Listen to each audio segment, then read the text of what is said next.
बरनी न जाई स्वरूप,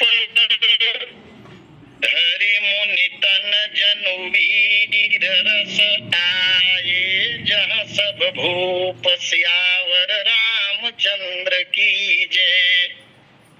परमाराध्य भगवान श्री सीतारामचंद्र जी महाराज, भगवान भूत भावन शंकर जी, अंजनी नंदन हनुमान जी महाराज, कहरनिश पूज्यपाद मानस कवि गोस्वामी जी महाराज,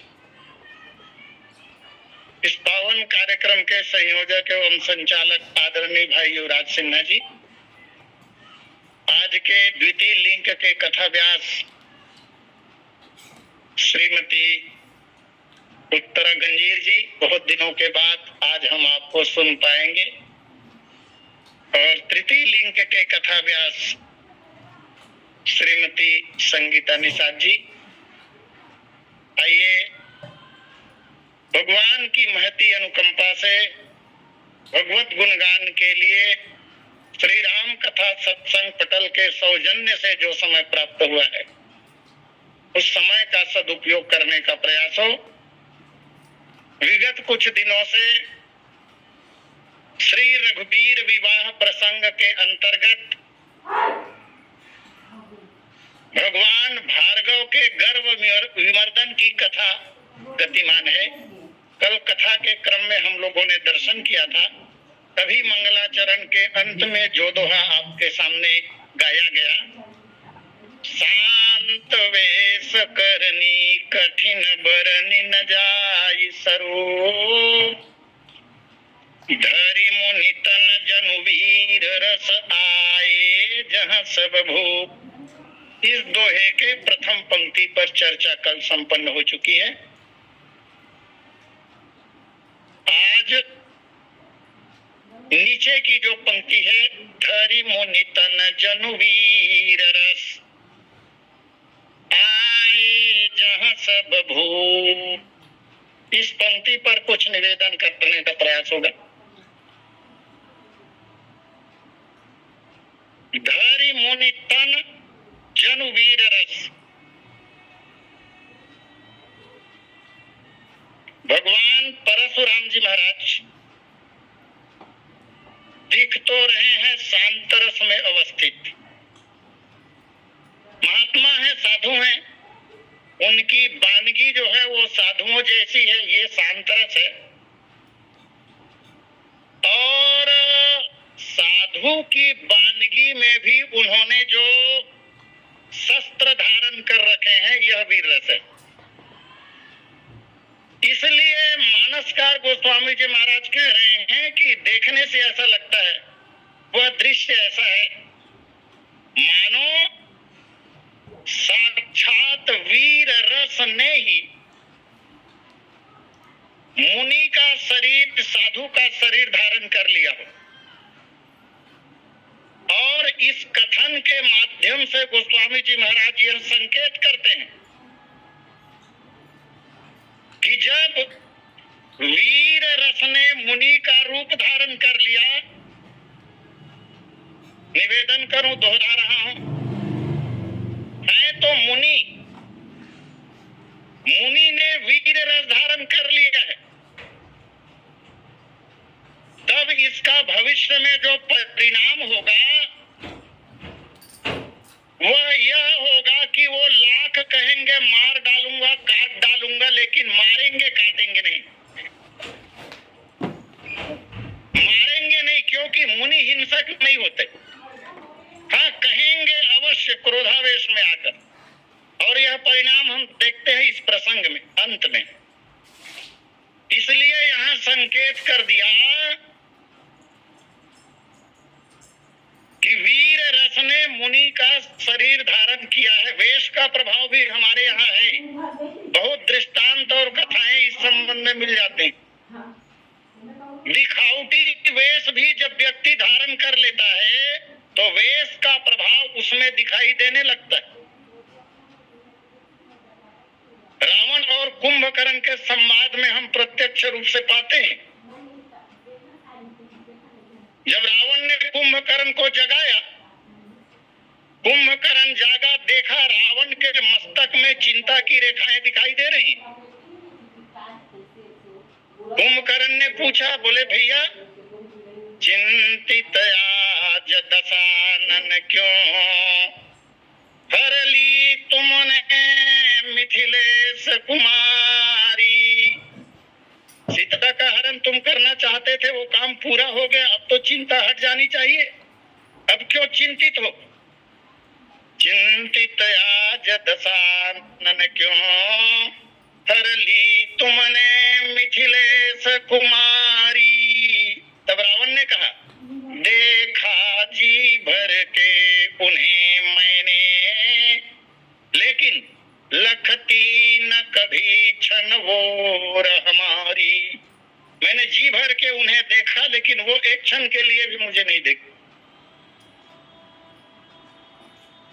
तब कुंभकर्ण बोलने लगा, रावण ही न भये तुम क्यों। भैरव कभी कह रहे हैं, इसमें मुझको भय भैरव भारी।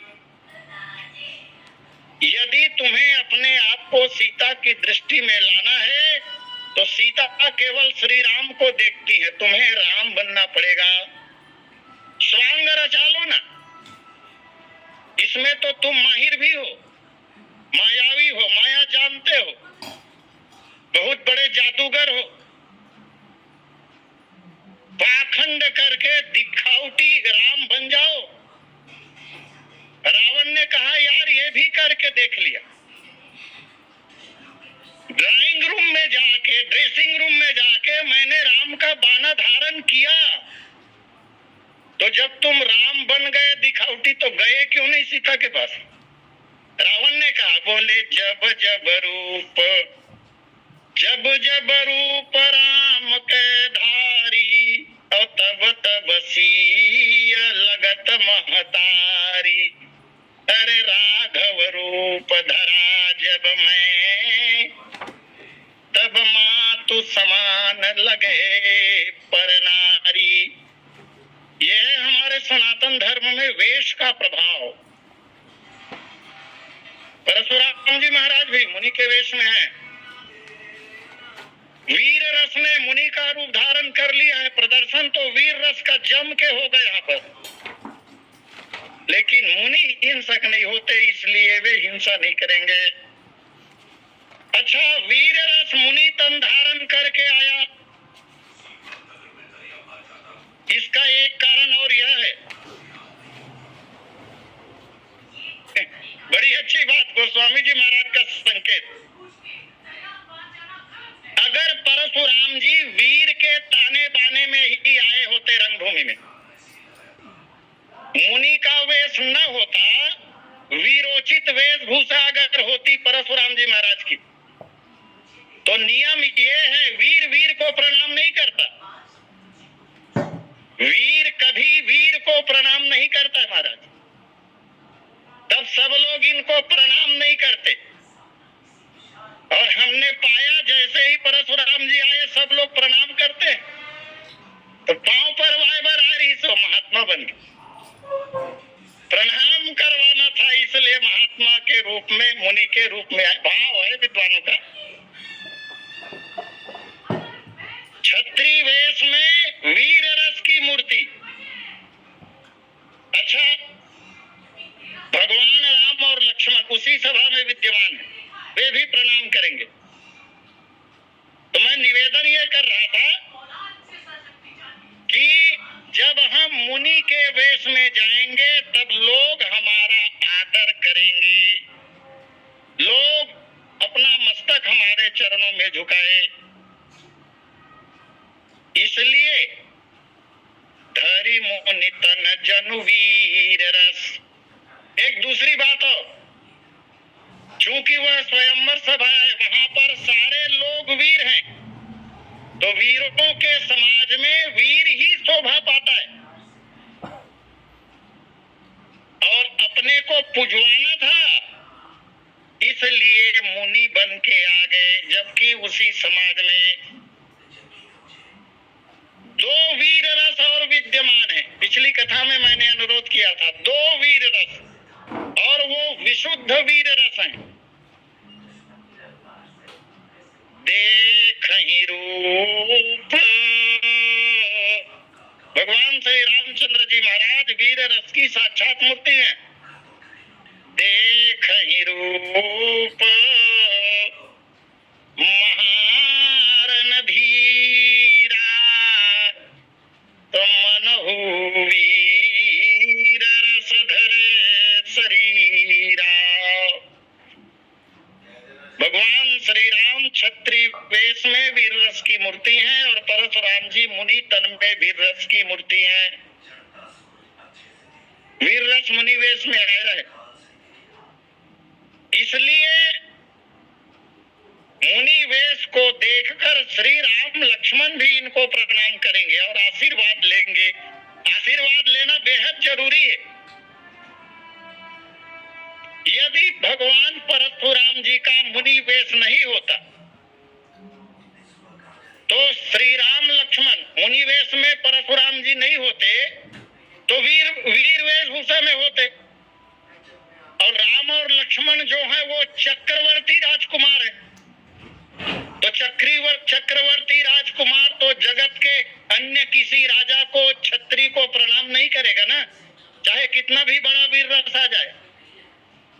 और प्रणाम कराना जरूरी है, क्योंकि आशीर्वाद जब प्राप्त करा लेंगे। यह चतुराई गुरुदेव विश्वामित्र ने की,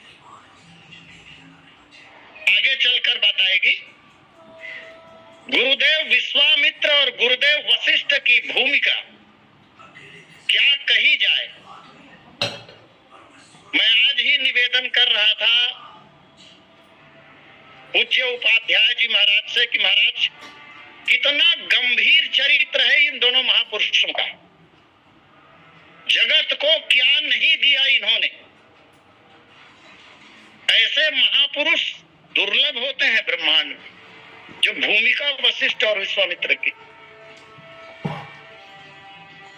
तो अगर मुनि वेश इनका नहीं होता तो राम लक्ष्मण प्रणाम नहीं करते, जैसा कि आगे कहते भी। आगे ये बात आएगी, जो हम निडर ही विप्रबधि सत्य सुनहु भृगुनाथ। परशुराम जी जब ये कह देंगे कि तुमने मेरी निंदा की है, तुमने मेरा निरादर किया है, तब उसका उत्तर देंगे, जो हम निडर ही विप्रबधि सत्य सुनहु भृगुनाथ। हम तो महाराज पूजक हैं ब्राह्मणों के। भगवान ने स्वयं कहा है, सगुण उपासक परहित निरत नीत दृढ़ नेम, और ते नर प्राण समान मम जिनके द्विज पद प्रेम। जो ब्रह्मण्य हो, ब्राह्मणों की सदा सेवा करता हो, और केवल हम ही नहीं, हमारे जितने पूर्वज हो गए महाराज मनु से लेकर आज पर्यंत सब ब्राह्मण्य हुए हैं, सबने अपने प्राण न्यौछावर किए हैं ब्राह्मणों के चरणों में। उसकी हम आदर्श संतानें हैं महाराज। हम ब्राह्मणों का निरादर भला कैसे कर सकते? जो हम निडर ही विप्रबधि सत्य सुनहु भृगुनाथ, तो वस को जग सुभट जहि भय बस ना वही मात। हमने तो आपके चरणों में प्रणाम किया है ना, माथा झुकाया है ना। तो माथा झुकाने का तात्पर्य अनादर करना होता है क्या? ये किस शास्त्र में है महाराज? हमने आपको प्रणाम किया है, और प्रणाम करने का तात्पर्य ही होता है समर्पण। विनत भाव जब आता है मन में, तब प्रणाम का कार्य होता है। तो ऐसा व्यक्ति कभी किसी का कैसे निरादर कर सकता? तो आयऊ जह सब भू वीर रस, आयऊ जह सब भू वीर रस राजाओं के बीच में आ गया, राजाओं के पास में आ गया। इससे सिद्ध हुआ कि उस समाज में जितने लोग बैठे हुए हैं वो सब वीर लोग हैं। वीरों का समाज है। छोटे वीर, बड़े वीर, मध्यम वीर। यद्यपि कोई आपको छोटा मानने के लिए तैयार नहीं होता, वहां तो और भी ज्यादा स्थिति खराब है। देश देश के भूपति नाना,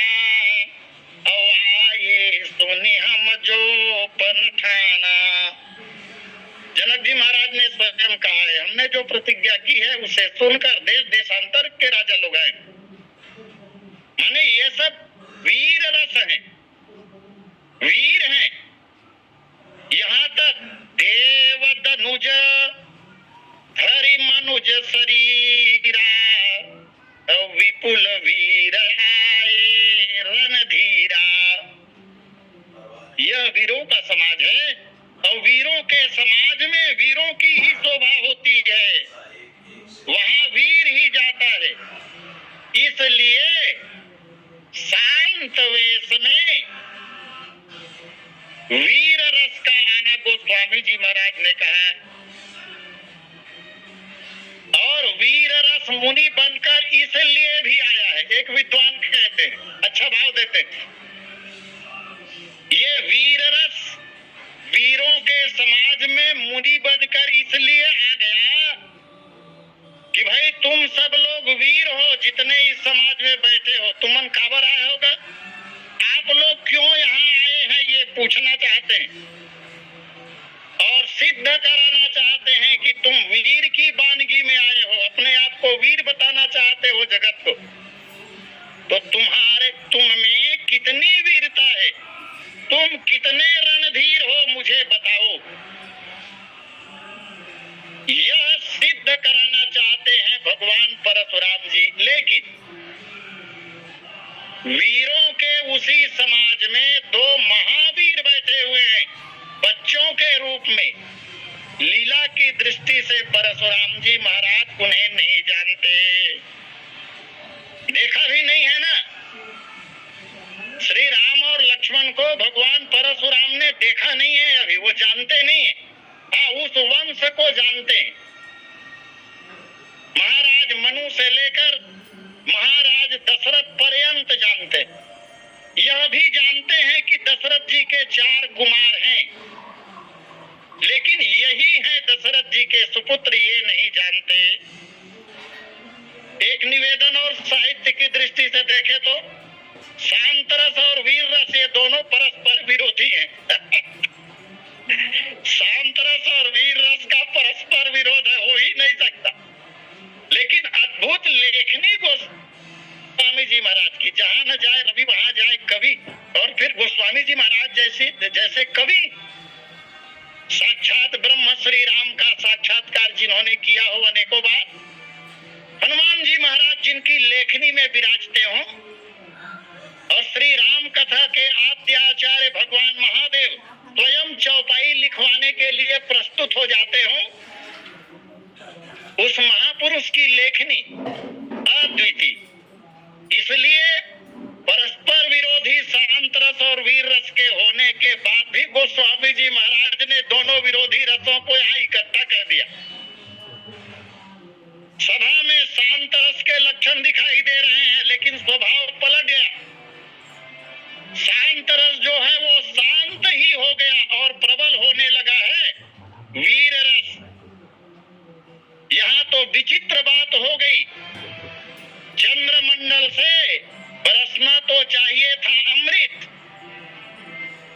परशुराम जी को चंद्रमा कहा भी तो गया है, उनके मुखमंडल की शोभा का वर्णन पिछली कथा में आया था। ये ऐसा चंद्रमा है जो आज शीतलता या अमृत बरसाने के बजाय आग की चिंगारी बरसाने लगे हैं। इतना विरोधाभास। चंद्रमंडल से सुधा तुषारों की वर्षा न होकर मानो अग्नि की चिंगारियां बरसने लगी है। और उनके इस वेशभूषा का उस समाज में बैठे हुए राजाओं के ऊपर क्या प्रभाव पड़ता है, इसे कवि अपने लेखनी के द्वारा व्यक्त करते हैं। मस्तक मनोहारी भाल भगवान परशुराम जी महाराज के मस्तक मनोहर विराज है तोप कमान, पीठ पे निसंग युग्म, 2 ठो पीठ पे निसंग युग्म, ख्यात खंड खंड है, ब्रह्मांड के खंड खंड के प्रखंड प्रखंड में जिसकी चर्चा होती, कौन नहीं जानता भगवान परशुराम को। वीरोचित दृष्टि से यदि देखा जाए तो उस जमाने में शायद सर्वाधिक ख्याति लब्ध व्यक्तित्व रहे होंगे। इसलिए कहा गया मस्तक मनोहर विराजे हैं टोप कमान पीठ पे निसंग युग्म ख्यात खंड खंड परम पवित्र भूति भूषित स्थल है मंजु मृग चरम मुंज में खलाय खंड बसन मजीठ रंग रंजित ललित तनु कर में धनु अक्षो वलय घमंड है और दंड कमंडल लय उग्र अस्त्र मंडल ले हरसा प्रचंड चंड करत उदंड है। पूज्य उपाध्याय जी महाराज बता रहे थे, जब मैं उनसे चर्चा कर रहा था तो बोले भगवान जैसे कि हमारे सब देवी देवताओं के जो अस्त्र शस्त्र है उनका नाम है, मुझे ज्ञात नहीं था। पूज्य महाराज जी ने बताया भगवान परशुराम जो फरसा धारण करते थे उस फरसे का नाम विद्युत भी था, और नाम से ही पता चल रहा है विद्युत की तरह चमकने वाला। ऐसा फरसा तेज धार चमचमाता हुआ, ऐसा रूप जब राजाओं ने देखा तो सब कांप गए। और प्रसन्न राघव नाटक में श्री परशुराम जी महाराज को देखकर कुमार लक्ष्मण ने भी आश्चर्यचकित होकर एक बात कही है, यह कौन है जो धनुष की प्रत्यंचा और मुंज की मेखला ऐसे शरीर पर धारण किए हुए हैं, इनके एक हाथ में धनुष बाण और कुश रखे हुए हैं, दूसरे हाथ में बिजली की तरह चमकता हुआ धार वाला फरसा लिए हुए हैं, कमंडल धारण किए हुए हैं। इसलिए देखने से ऐसा लगता है कि शांत और वीर रस दोनों मिल चुके हैं, लेकिन प्रधानता अब दिखाई देने लगी है। जैसा कि अभी मैंने निवेदन किया, शांत रस शांत हो गया और कुपित होने लगा है वीर रस। देखा भृगुपति वेश कराला उठे सकल भय विकल भुआला। परशुराम जी महाराज के भयंकर वेश को देखते ही भय से व्याकुल होकर के सभी राजा खड़े हो गए। गोस्वामी जी महाराज ने तो बहुत अच्छा वर्णन किया है। देखी महीप सकल सकुचाने बाज झपट जनु लवा लुकाने। यह पंक्ति पहले आ चुकी। जैसे ही परशुराम जी महाराज रंग भूमि के लगभग द्वार पर पहुंचे, राजाओं की दृष्टि उन पर पड़ी, उसी समय का वर्णन है। देखी महीप सकल सकुचाने बाज झपट जनु लवा लुकाने। इसी पंक्ति पर चलती आ रही कथा को, प्रसंग को छोड़कर भगवान परशुराम जी महाराज के स्वरूप का वर्णन गोस्वामी जी महाराज ने किया था। और परशुराम जी महाराज के स्वरूप वर्णन करने के बाद जहाँ कथा छोड़ी थी, श्री मानस जी की परंपरा यही है, कथा चल रही होती है, बीच में कोई नया प्रकरण आ गया तो उस कथा को वहीं विराम देकर बीच का राजा प्रसंग चलाते हैं और इस प्रसंग का जब उपसंहार हो जाता है तो उसके बाद पूर्व प्रसंग को जहां छोड़े रहते हैं वहीं से फिर उठाते। तो प्रसंग को छोड़ा था, देखी महीप सकल सकुचाने, बाज झपट जनु लवा लुका नहीं, जहां छोड़ा था। परशुराम को देखकर सब राजा लोग खड़े हो गए।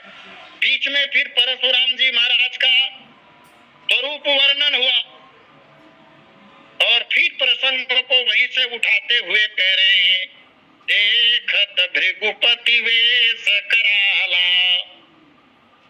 और दोनों पंक्तियों में एक बात पाएंगे, इससे सिद्ध होता है कि प्रसंग वहीं से फिर उठाया जा रहा है। सभी राजा इस बात का वर्णन दोनों जगह है। देखी महीप सकल सकुचाने, सभी राजाओं ने देखा और संकोच में गड़ गए, यहाँ छोड़ा था। और जब उठा रहे हैं तब लिखा, देखत भृगुपति वेश कराला, उठे सकल भय, उठे सकल भय विकल भुआला। सभी राजा लोग उठे। वेश कराला, भगवान परशुराम के स्वरूप वर्णन में तो यह बात कही जा चुकी है। वेश कराला कहने का तात्पर्य यह है, स्वरूप तो सुंदर है देखने में।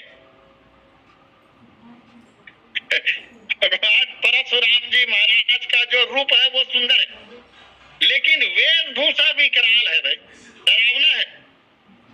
ये अस्त्र शस्त्र फरसा धनुष बाण जो धारण किए हुए हैं, यही करालता के चिन्ह है, विकरालता के लक्षण है। तो यहाँ पर यह शंका होती है कि वेश तो शांत है, और जब शांत है, शांत वेश करनी कठिन जो दोहे में कहा गया, तो फिर कराल कैसे? शांत है तो कराल कैसे, भयावना कैसा? शांति में भयावनी वाली कोई बात हो नहीं सकती। तो इसका समाधान आचार्य लोग ये करते हैं कि परशुराम जी की करनी जो है वीर रस की है, कठिन है, और कठिन करनी होने के संयोग से वेश भी कराल लगता है। व्यवहारिक जीवन में भी हम देखते हैं, यदि कोई आदमी साधु जैसा बाना धारण किया हो, लेकिन उसका व्यक्तित्व अगर कराल हो, बहुत अधिक क्रोधी हो, बात बात में बिगड़ जाने वाला हो, हाथापाई करने वाला हो, अपमान करने वाला हो, तो उसको बढ़िया वेशभूष में देखने के बाद भी देखते ही सामान्य लोगों को डर लगने लगता है। एकदम व्यवहारिक जीवन में हम लोग देखते हैं। और जब ऐसे लोगों के संबंध में चर्चा होती है तो लोग कह भी देते हैं, वो वेशभूषण मत देख, वो दिखाए भर के आए, ऐसा कहते हैं लोग। ठीक यही दशा भगवान परशुराम जी महाराज की भी है, करनी कठिन है, इसलिए शांत वेश भी भयानक हो गया है। उठे सकल भय विकल भुआला। राजा लोगों का यहाँ 2 बार उठना कहते हैं गोस्वामी जी महाराज, 2 बार उठे। मैं निवेदन करूं, बैठे हुए थे अपने अपने आसनों में स्वयंवर सभा में, पहली बार राजा कब उठे? ये 2 बार उठना जब मैं कह रहा हूं तो इसका तात्पर्य धनुष भंग होने के पश्चात, धनुष भंग होने के पहले कितने बार उठे इसकी गणना नहीं, धनुष टूटने के बाद अभी तक राजाओं का 2 बार उठने का वर्णन मिलता है। धनुष टूट गया, राम जी ने तोड़ दिया, उसके बाद राजा लोग पहली बार कब उठे? तो उठी उठी पहिरी सना भागे, और जहाँ तहाँ गाल बजावन लागे। प्रोपेगेंडा करने के लिए, अनावश्यक प्रलाप करने के लिए अपने अपने कवच को धारण किए, हथियार से लैस हो गए और जहां तहां गाल बजाने लगे। ये पहली बार उठ रहे हैं धनुष भंग के बाद, और अभी दूसरी बार फिर उठना कह रहे हैं इस पंक्ति में।